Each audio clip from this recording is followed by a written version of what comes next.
Howdy folks, I'm Tiny Tulip, terribly teaching thoughtful tigers. I'm Amber. And here are more thoughtful tigers for us to teach terribly. Or terrible things. You be the judge. I'm just going to assume you're a bad teacher. Yes. Oh, and folks, we have a live stream coming up on Friday, 6 o'clock p.m. Eastern. We hope to see you then. Let's get started. Alright folks, and our first letter is titled, Am I a Jerk for Refusing to Take Off My Engagement Ring During a Wedding? Throwaway account and using mobile disclaimers. I meant to be attending the wedding of Tilly and Peter next month. They are friends of my fiance, and we've hung out plenty of times over the past few years. They got engaged around 18 months ago, and we got engaged about 3 months ago. My engagement ring stone is a light blue sapphire. In photographs, however, it looks a lot darker, which is relevant here. We met up with Tilly and Peter last weekend, which incidentally was the first time seeing them in person since we got engaged. When they asked us to see the ring, Tilly noted that it was much lighter in the photos that we shared. Peter agreed, and a little while later, after the conversation had turned into something else, Tilly asked if we remembered that the bridesmaids' dresses color were a very pale blue. My fiance is a groomsman, so he knows this, and he is wearing a matching tie. Peter said that they were hoping that only the wedding party was going to wear that color, which was included on the invites. He said that having a ring in that shade was no excuse to be breaking the rules. This was said humorously, so my fiancé and I both laughed, and I assured them that I am most likely wearing something darker and not blue anyways. Tilly then said that Peter was talking around the issue, and that I wouldn't be able to wear my engagement ring at their wedding because it was too close to their shade of blue. She said that she'd already had to make sure a family member wasn't going to wear a necklace with a similar gemstone for the same reason. A discussion ensued, as both my partner and I said that it seemed quite strong to be asking me not to wear my ring. Outside of sleeping and bathing, I've barely taken it off since the proposal. Tilly and Peter were insistent that I would be creating drama by wearing it, and if anything, it suggested that I was trying to steal focus away from them and the wedding party. I made it clear that I had zero intention of doing that, but also that the ring was not going to detract from a bride and groom at the end of the aisle. At one point, my partner was even accused of proposing to me as a way of taking more attention from them during their wedding timeline. We got engaged on our 7-year anniversary during the middle of a once-in-a-lifetime holiday. So I am sure that it's not just to detract from the friends getting married. Well, we left at a stalemate and anticipate that either just me or both of us will be de-invited, which is no issue to me at this stage. I do want to know if I'm the jerk though, as especially for my fiancé Peter, they've been friends for over a decade and it would hurt him if he misses his friend getting married over something so trivial. Alright folks, what do you think? No, absolutely not the jerk. This is a very bizarre request on their part. Not wearing the same color as the wedding party is understood to generally apply to clothes. It has nothing to do with jewelry. They're just super insecure here. One, acting like OP wearing a ring is going to upstage them, and two, acting like the fact that OP and the partner happen to get engaged during that same time window. It just seems like they're very insecure people. I mean, and didn't they say they've been engaged for 18 months? Yeah. So you can't claim almost 2 years where no one else can get engaged. That's what it feels like they're doing. Oh, no, this is our time. You'll have to wait your turn to get engaged. That's just not how any of this works. And OP is not even that close to these people, so I don't know what they're expecting here. No, I mean, I don't think that OP is required to, acquiesce to Tilly here. I think that Peter and Tilly's request is pretty unreasonable, especially since this is an engagement ring too on top of that.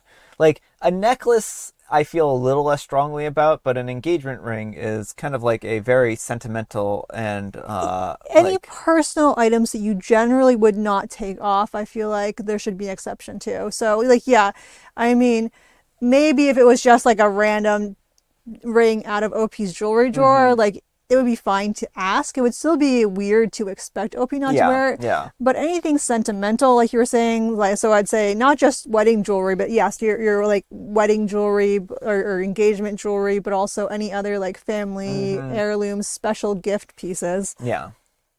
But let me know what you folks think. So anyhow, take care and good luck. Alright folks, and our next letter is titled, Am I a jerk for refusing to let my boyfriend's younger siblings play with my prosthetic leg? Hi everyone, I'm a 24-year-old female, and I'm a right below the knee amputee.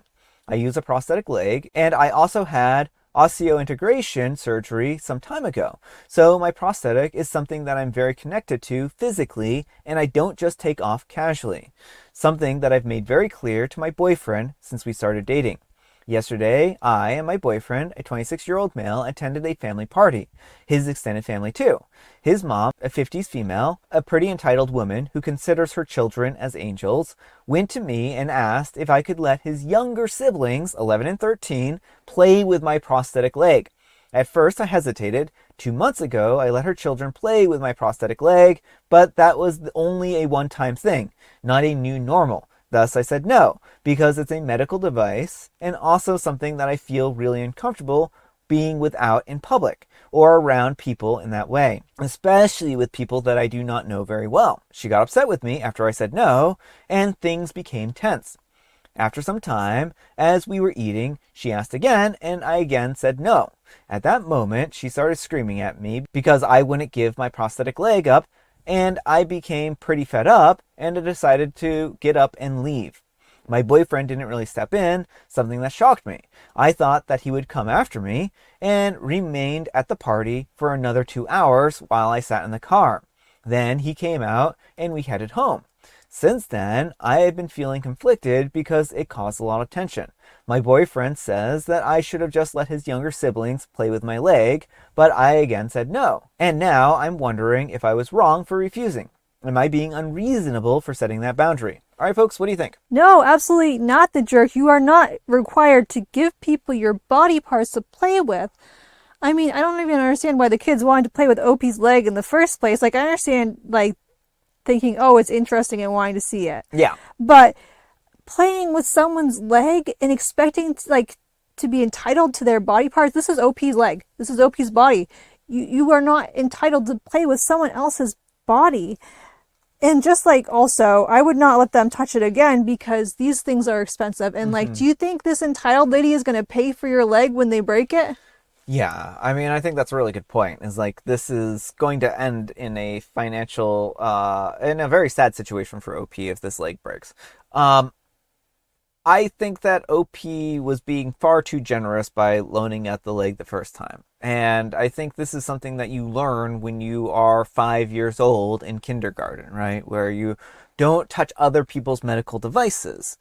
And I think that they need to learn now, sooner than later, that they can't just be entitled to other people's stuff like this, right? They're 11 and 13. They know better than to do this. Yeah, well, and OP should get another boyfriend. Like, the fact that the boyfriend isn't backing OP up on this, and it's like, oh, no, yeah, you should totally let my siblings play with your leg. Like, what is wrong with you, dude? Yeah, I mean, this should be grounds for breaking up. I really do think that. I don't think that there's a way to reconcile this in a way where OP is going to be safe in front of the extended family, and I think that OP needs to consider that, because if this relationship continues on, then this woman who's extremely entitled is going to be in her life for a very long time, right? And we've already seen that he is going to choose his mom's side over OP's side, and that's... Even when his mom's side is totally ridiculous. Yeah, so how is that going to play out for other aspects of their future? What about if they want children or not have children? If they do have children, is he gonna just invite his mom into the the room when she's giving birth or something like that, and she doesn't want this, right? I mean, I think that this is just like the first of many boundaries that she's going to overstep, and that her boyfriend is going to look the other way when she does it. I mean, I guess the only other option that OP could have is that they kind of set a boundary now and say, look, if you aren't going to be on my side, then we're over, and next time something like this happens, you need to stand up for me, otherwise we're over. I mean, I guess that's the only thing that OP can say at this point in time, but that kind of gets into ultimatums territory, and he should know better anyways, right? I mean, it should just be a no-brainer that people's body parts are not play toys. But let me know what you folks think. So anyhow, take care and good luck. Alright folks, and our next letter is titled, Am I a Jerk for Firing Someone for Talking in the Group Chat at 2 a.m.? I work as a director for a professional musical. A week ago, I sent a schedule of when we are beginning rehearsals. A girl, 20 female, who's one of the performers in the ensemble, kept asking a lot of questions via email and on the group. In the night, last night, I woke up to 5 notifications. I didn't check until the morning, but it was her, and 4 were deleted. The question was whether or not she should bring tap shoes for the rehearsal where we are rehearsing the tap numbers, or if they will be provided. I don't know what the other 4 deleted messages were. I emailed her saying, talking on the group chat at 2 a.m. isn't very professional or appropriate. She said that she was sorry and that she thought that I wouldn't see it until the morning and wasn't expecting an immediate response. She was just buying some new dance shoes and wondered if she should get tap shoes too, since there's a tap number, and didn't want to forget to ask. I ended up deciding to let her go from the production because she seems quite unprofessional in general with constant questions, and it seems like she isn't prepared enough for a professional production. She has posted about landing the role on her social media, and I've seen a video of her responding to a comment asking how the production is going. She responded quite passive-aggressively, not going into detail about it, but she's saying that she's no longer doing the production, not by choice, but that her personality didn't gel with the director. And someone commented on her video asking what happened, and she just commented, "That's a story time for when we can look back and laugh. I'm sure she'll make a video one day." And now people are speculating why she was cut and saying that we were so rude and probably treated her badly, and it's so mean to give a girl a big break and then take it away from her, and she liked the comment. Alright folks, what do you think? Yeah, OP, this seems a bit overboard to fire her because she was talking on the group chat at 2 a.m.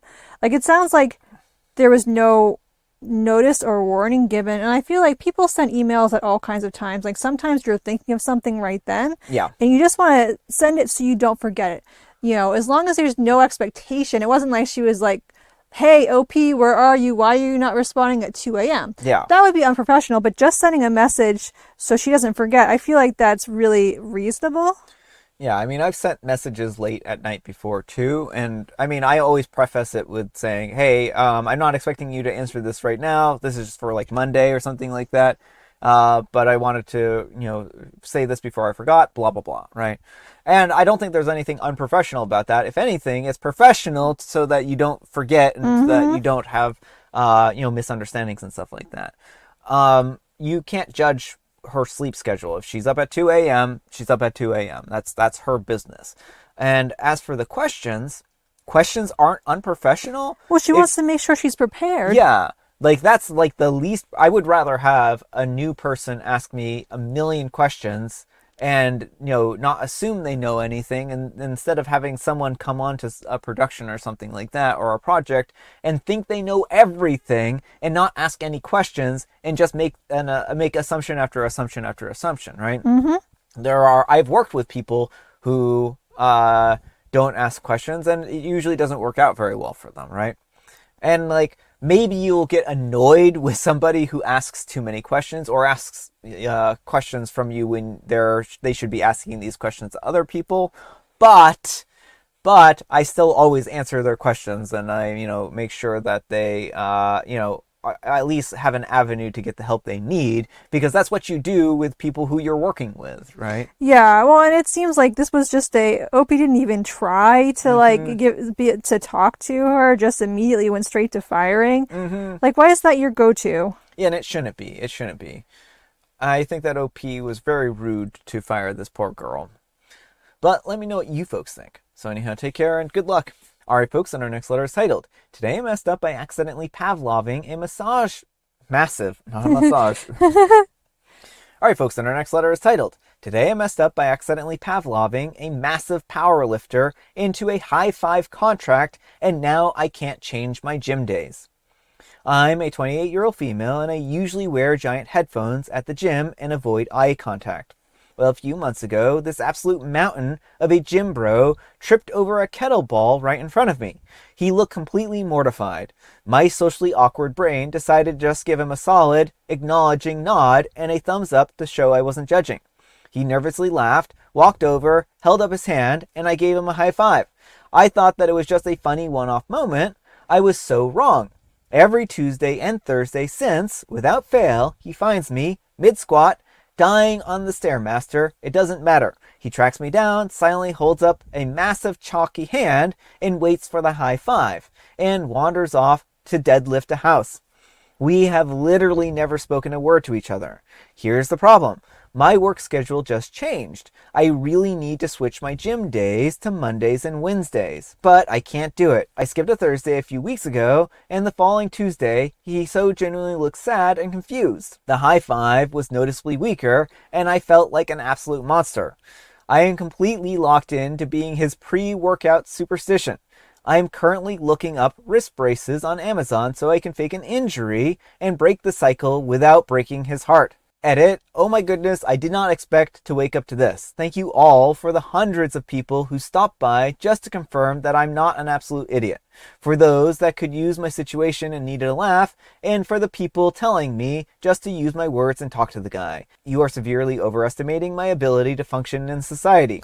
Tomorrow is Tuesday. I will let you guys know if I survived the slap or if I actually chickened out and taped up my wrist. Pray for me. And OP did not update. All right, folks, what do you think? I think I'm with the people that OP probably should just talk to him and explain the situation. Yeah, I think that that's really what needs to happen here. Is OP needs to just talk to him and be upfront about them needing to change their schedule. I don't think it's really that deep or big, and OP's making a lot of assumptions, and they could be they are misreading the situation where they kind of feel like maybe they let them down on that Tuesday, because I know sometimes people can overread a situation, right? And so I think the mature thing to do is just to say, oh, hey, by the way, I'm changing gym days. If this guy is as big as OP says he is anyways, then he's going to be at the gym on Mondays and Wednesdays anyhow. Like every day, he's probably at the gym. Probably at the gym every day, all day. So, I don't think that OP is going to have any problem finding them. So they can just say, hey, I'm going to the gym on Monday and Wednesdays at these times. So you can always come and find me if you want to. But let me know what you folks think. So anyhow, take care and good luck.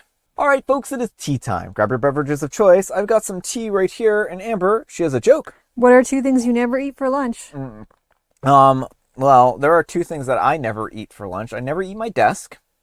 And I never eat my coffee cup. Breakfast and dinner. I also don't eat my desk or coffee cup. It's the wrong answer. It's certainly not the wrong answer. Unless you want me to start eating my desk. I think that's what you're saying. It's time for me to eat my desk, folks. I'm just going to take a giant chunk out of it. Please don't. It would be very bad for your teeth. It probably would be bad for my teeth and for my digestion. And I have licorice spice. All right, folks, that's all the time we have for today. Thank you so much for watching. Happy special Sunday, folks. And you know what makes it special? You do, and Amber does too, and powerlifters do. And Brian does too. Amber, we need some kind of moral advice and or guidance, and please have it on awkward social situations.